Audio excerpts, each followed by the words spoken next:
Good evening and welcome to this Wednesday edition of Tok Piksa. Tonight we continue our conversation with Education Secretary Dr. Michael Tapo. A specialist in education standards, Dr. Tapo has strong views about what can be achieved in education and how we get there. He also feels very strongly that there is a general misconception about the effectiveness of the delivery mode our teachers are using to teach. With regard to debate on outcome-based education versus standard-based education, Dr. Tapo feels that PNG parents need to realize that despite having different modes of delivery, the information teachers are giving our children remains the same. Now taking you to the curriculum system, we've had the outcome-based education system that we've been following. We've had a committee set up to look at that and to suggest a way of bringing in a new system to replace that. Where are we with that, and how do we proceed from there? Well, first and foremost, let me just let the people of Papua New Guinea know the outcome-based education and the standards-based education all got to do with the knowledge, skills, and attitude. Whether it's in math, science, it'll be always the same. Okay. But the amount and how far you go to in terms of delivering that body of knowledge or skills is very much what we're going to now pay attention to. In other words, English language. A government has reminded the education department that standards of English of spoken, written, is not good enough, or even in comprehension, it's not good enough for all levels, and therefore you must introduce English as a language of instruction. And so we have begun that. So we're now telling our teachers to pay more attention to minutes of instruction, whether in terms of day by day and by week and by year. And so that's addressing the knowledge and skills and lengthening the time, the periods of coverage of that body of knowledge and skills. And so from the standards-based model, from outcome-based education to standards-based curriculum model, is just paying due diligence to making sure that you cover enough time to cover the body of knowledge and skills so that you improve the content, you improve the coverage, the acquisition of knowledge, you do that. And so you pay attention to standards, where educational standards, let me say, that's the right term, educational standards. And therefore, this is what we are being reminded to do. So we have got a report on exiting OBE.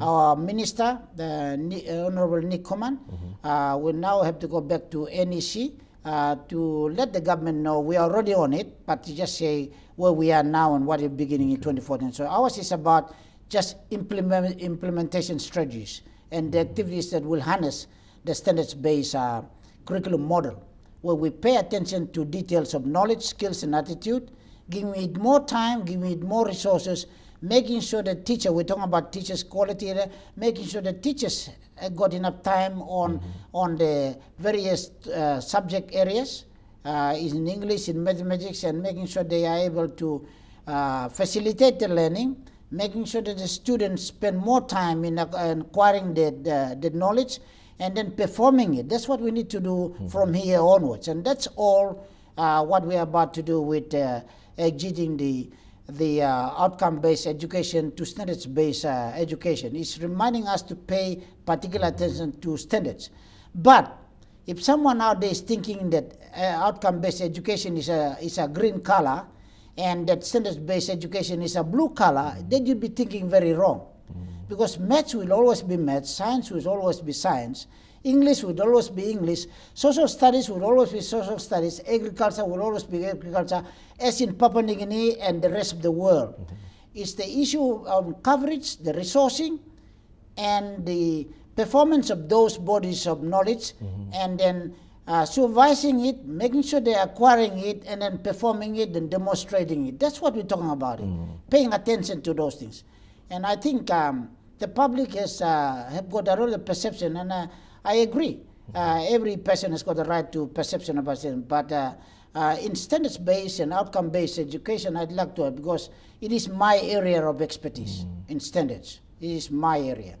And I'd like to tell the rest of the country to as what I've just said, is very frank information, true to the fact, and is factual, as I'm reminding the nation that standards-based all got to do with various systems. When it comes to bodies of knowledge, skills, and attitude, we call it educational standards.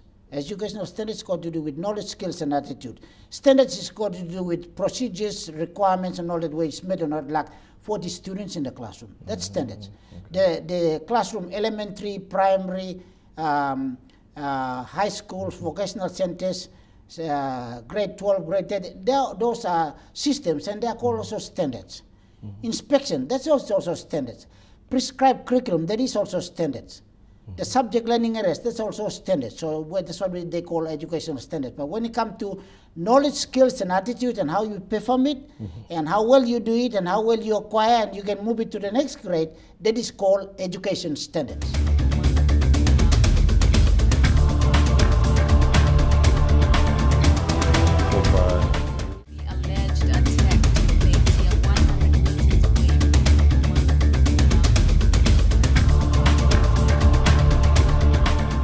Can I ask you what of the, because you've recognized the problem, you're working on improving the situation now, improving standards. What happens to the number of generations of children who've gone through lower standards in the past, and they're now young people looking for jobs, and they're finding it very difficult to break that barrier about the level of English knowledge that they know? Yeah. Since independence, or before independence up until now, all our children, and it is in the literature and worldwide the same, not only in Papua New Guinea, English in Papua New Guinea and in the other developing countries is a second or third or fourth. Our children in the literature, based on evidence, only survive from grade to grade level. And English, they don't master it as a first language. So unless you speak English 100% of the time, then you become a very good, you're competent in speaking English. Papua New Guineans, since independence up until now, we acquire English language as we go to school, and we develop our ability, and we get better and better as we go. So when we go into the workforce, we become better and better. If you speak it all the time, and you read, and you do all the things, and you improve your English standards, if you like. All right. But our children in Papua New Guinea, up until now, until they speak English all the time, they will still be not good enough. All right. And therefore, that's why we're introducing English as a subject in elementary all the way, and making sure, encouraging teachers to speak English all the time, and making sure the resources in English language is at the level of the students. And more than that, children must speak English all the time. It's a very hard thing to control. In my time, I used to go to the Christian Brothers in New Ireland, and if you speak Tok Piksa or Manus language, you are in for it. You're going to cut grass or dig a sweet potato garden. But these days, people are at ease, they can speak it. But the recent experience, and I would like to encourage Papua New Guineans, speak English all the time. And the children must speak English all the time. And if they're able to read books, they should be encouraged to read books all the time. And books must be at the level of the student. Only then, Papua New Guinea will become, students will become competent, and they can go from elementary all the way to grade 12, being competent in English language, and they'll become good speakers in English language, and they can, their future is now at hand if they can be competent in English language. So for now, what is the comment on English? We have to speak English all the time. The resources have to be available to make sure that our children master the English language and acquire it well to speak it. And therefore, my encouragement to the parents out there is, and the schools and the teachers, is that please, the issue on Jolly Phonics, I believe, is the best practice, where teachers can introduce simple books and be able to do the 42 sounds in the English alphabet, where you're able to pronounce the R, the S, the F, the F, the kind of thing like that. Those are the sounds where you form the letters. They must do that. Teachers must do that. Spend more time on pronunciation of the English words, and then they can read a word, and they can read a sentence, and the future will be at hand. So that's on English language. That's standards. We're talking about standards here. So Jolly Phonics is an example of, if you like, standards-based education. Is one of those good practice that teachers in Papua New Guinea should spend at least up to 10 weeks making sure that our children are able to speak English well, but to do it, they must pronounce the word, and then they must read that word, and then they can read a sentence when you put all those words together. That's standards. That's the meaning of education standards. Yeah. Now, looking forward now for the education in PNG, you've been very prominent in recent months, keeping the country up to date as to what's happening in education.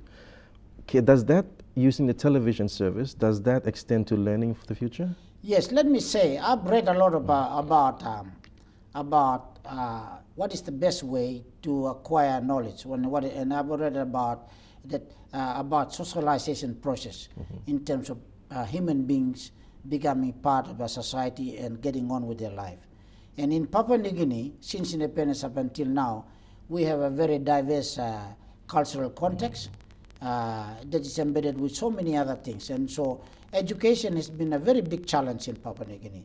And so education, like our cultural education, before the mainstream education as we now have, we have our own education. Like in Manus, we used to go hunting in the bush.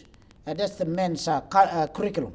All right, we used to prepare the garden, and the women used to harvest the garden. That's curriculum, and that's the standards in the what you call like traditional society. Now, in terms of the way we do this thing now, our Papuan society in the 21st century and level, this is very, very true. It's based on the reading I've done, and it's worldwide. Our Papua New Guinea society is developing, and they're very used to seeing things happening, mimicking, and they run. Like you see the Kundu, the Karamut, a lot of people gather. They like to see action. But our society is not a reading society as yet, and that's where education is trying. But when we become a reading society in the 22nd century, for now, television is the way to do it. And if you can't have television, then have animation, or have a Kundu, have education through the Kundu or the Garamut, where people will gather and they will see things being demonstrated, education being demonstrated, or standards being demonstrated, and they like to see it. And so visual picture means a lot of things in it. So as a Secretary for Education, as far as I can, while I'm the Secretary for Education, I would like to use television for medium of instruction, because people will see it and they will know it's happening.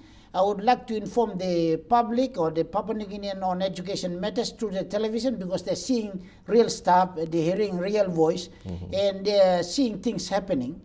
And so the question on television, there's no turning around. I believe strongly that to educate our teachers, to educate our people out in the schools, to put the message must come through the television, because people are hearing, are seeing, and can believe. And can make up their mind. But reading, it's very, very hard. Why do I say that? I have tested that in my own work, all my 39 years of work in the department. And secondly, if you write circulars, no one reads the circulars. And if you want to go line by line, no one actually knows line by line, because we are not a reading society as yet. We will be. Hopefully we will be in this towards the 22nd century. But for now, I believe anything that's going to make an impact can be done through television, can be done through posters, if it's big, small, fewer writing, but more diagrams, all right? And I believe other forms of things that will encourage people to see quickly and make their own minds. But reading, we are not yet a reading society, and we should work towards that. But the smaller the text, no one will read it. The bigger the text, they will. And therefore, my comment is, what do I think about using television? I believe that in the next 2 to 3 years, anything on education must be televised. Must be televised, so that our people get a real quick and fast information on how things are done, and done the right way or the wrong way. If it's wrong, we should demonstrate on television. This is the wrong way. You add your numbers. This is the right way. You do your numbers. People are seeing it the right way. Yeah. So yes, I believe the medium of instruction in classrooms, if it can be done by television, that's the way to do it. And it's showing that impact already through the EQ TV program of education, that our people who are exposed to television, they construct the knowledge pretty well, and they are upfront, as we've introduced the EQ TV program on television. Do you have statistics on the results of the examination? Yes.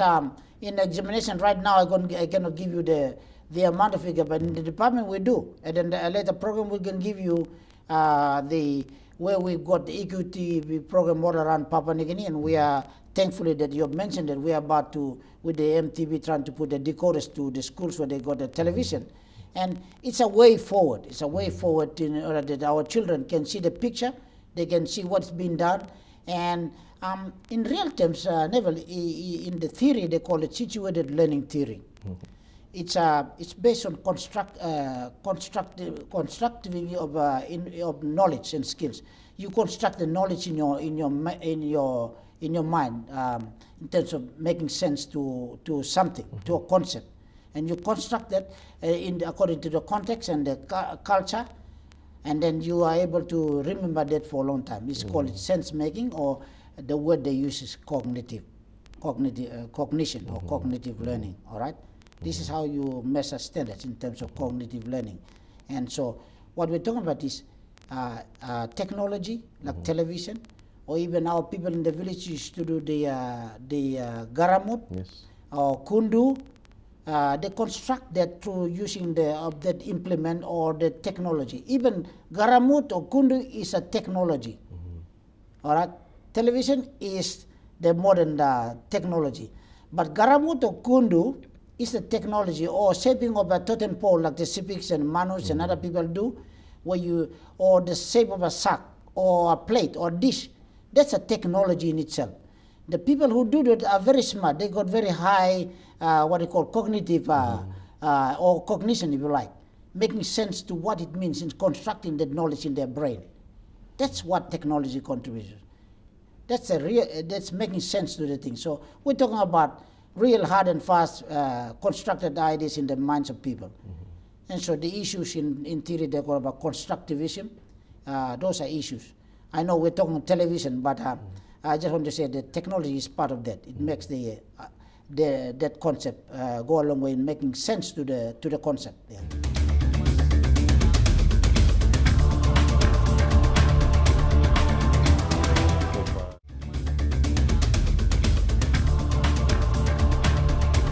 Mr. Secretary, a final word, the future of education. I think the future of education, we have begun. All right, we have started for a long, long while, but I think given the various indicators the government is reminding us, I think we are going to be on the right track. Reviewing of the school curriculum, reviewing the terms and conditions of the teachers, reviewing the education system. The government has already put on the education agenda the issue on compulsory education, making sure that every boy, girl that begins school stays in schools until they complete their 13 or 14 years of education, depending on where they start, whether they're 5 years or 6 years old. And so when they complete grade 12, so issue of compulsory education is already on the radar. We are working on the policies and on that. Issue on the government talking about the future of trying to make sure that the school structure from addressing the 2 and the 6 and the 6, can it be done in terms of making the children go through the school system with elementary and then primary and secondary and staying in school. And also the government is working with us in making sure that the English policy is in place, making sure that the government is supporting the school education in terms of tuition fee free, making sure that taking the burden from the parents and guardians, meeting the cost to government paying almost all the cost of education, and making sure that the girls and boys value the quality of education throughout their life. So the future of education has already been determined, and more than that is our Vision 2050. The goalpost is already been set. What we need to do is work towards that. And from the government, in terms of the direction supporting education, I have no doubts that we are working there. Our job is my provincial colleagues and all the players in terms of making sure that education gets to where you have to go. And the National Department of Education, in terms of its policy, its practice, has to be aligned to fulfill the government's obligation. So I have no doubt. I'm actually very, very, very proud that I've come at a time where government is now showing me that you should do the following. And so it's energized me to move with my team to go ahead. And the biggest challenge is my people, my provincial colleagues in the provinces, the provincial education advisors, the teachers, Teaching Service Commission, the PNGTA, and all those men, the churches, have to support us in delivering education so that standards and quality of education is reached. I believe we will get there. And in the next 2 to 3 years, we will see signs of that, because no more complain about money. It's about lift your performance and do a good job. That's what we are about to do. So I'm encouraging all our teachers, our school boards, our provincial colleagues, and our churches who are part of the education system in running our school system to cooperate, collaborate, and work towards improving the quality of education in this country. And as a leader in seeing this happen, I'm very, very happy. You know, almost every day I always have a positive thinking about what do we do next, what do we do next. And if I have if I was a rich man, I would like to do everything I can do in my time as a secretary to make something that we have to dream to be able to get there. And yes, I'm positively speaking that we will get there. The future is right, and we now have to work towards that. Dr. Michael Tapo, Secretary for the Department of National Education. Thank you very much for your time. Thank you very much for the interview. Education remains the foremost avenue to educate our children today. But a lot of what they learn also comes from parents who are open to new modes of learning and who are proactive in their children's education. Until next time on Tok Piksa, good night.